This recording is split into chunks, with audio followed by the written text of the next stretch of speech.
Hello दोस्तों। अल्लाह ताला आप सबको हमेशा खुश रखे और आपका और मेरा साथ हमेशा ऐसे ही बनाए रखे। तो दोस्तों, हमेशा की तरह फिर हाजिर हूँ अपने एहसास और अपने जज्बात आपके साथ शेयर करने के लिए।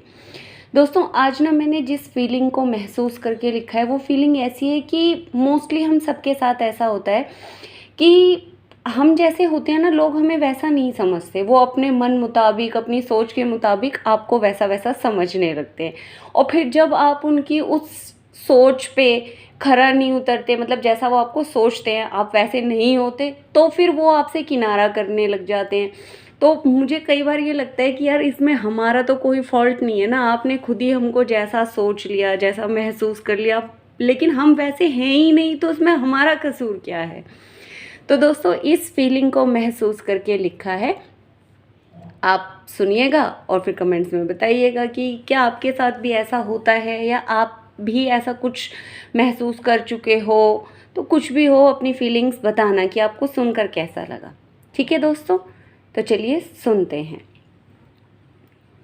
मुझ में डूबना तो चाहा सभी ने, क्योंकि उनको मैं समंदर लगी। मुझ में डूबना तो चाहा सभी ने, क्योंकि उनको मैं समंदर लगी। तपता खुश्क सा रेगिस्तान हूँ मैं, जाने क्यों किसी को भी मैं जैसी हूँ वैसी नहीं लगी। तपता खुश्क सा रेगिस्तान हूँ मैं, जाने क्यों किसी को भी मैं जैसी हूँ वैसी नहीं लगी। इत्तिफाक कहूँ भी तो कैसे कहूँ, इत्तिफाक कहूँ भी तो कैसे कहूँ, क्या निगाहें सभी की कमज़ोर थी। सभी ने देखा मुझ में आब, जबकि मैं तो खुश्क रेगिस्तान थी।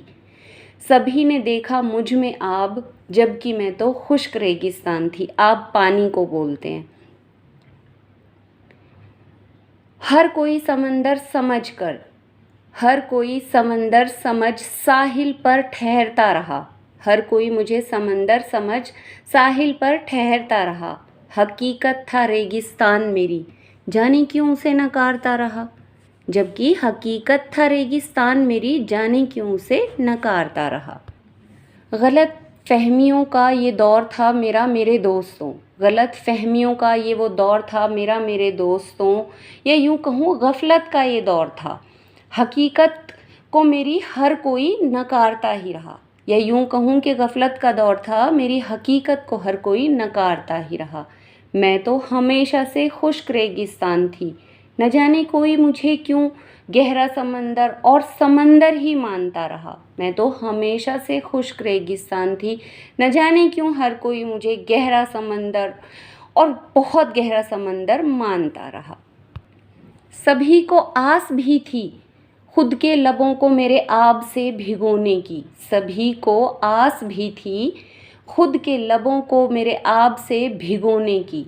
किसी ने देखी ही नहीं रेत मेरे रेगिस्तान की, किसी ने देखी ही नहीं रेत मेरे रेगिस्तान की। यहाँ मैं ये कहना चाह रही हूँ कि सबको मैं समंदर लगती थी, तो सब उस पानी से अपने लबों को भिगोना चाहते थे, लेकिन किसी ने भी मेरी वो रेगिस्तान की रेत ही नहीं देखी।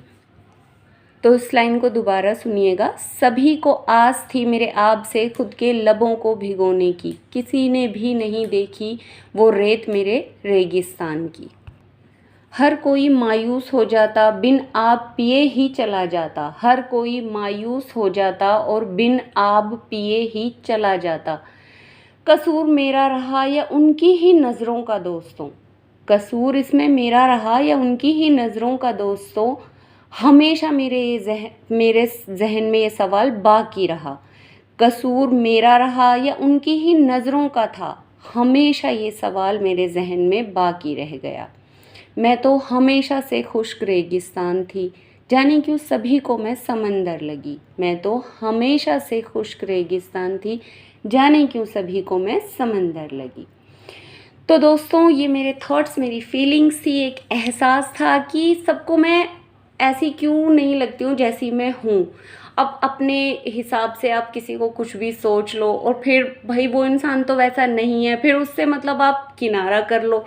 तो थोड़ा सा यहाँ पे ये चीज़ ना महसूस होती है, अटपटी भी लगती है कि क्या कहा जाए इस फीलिंग को, इस जज्बात को। तो दोस्तों, मुख्तसर सी बात मैंने आपसे अपनी इस बात में कही है।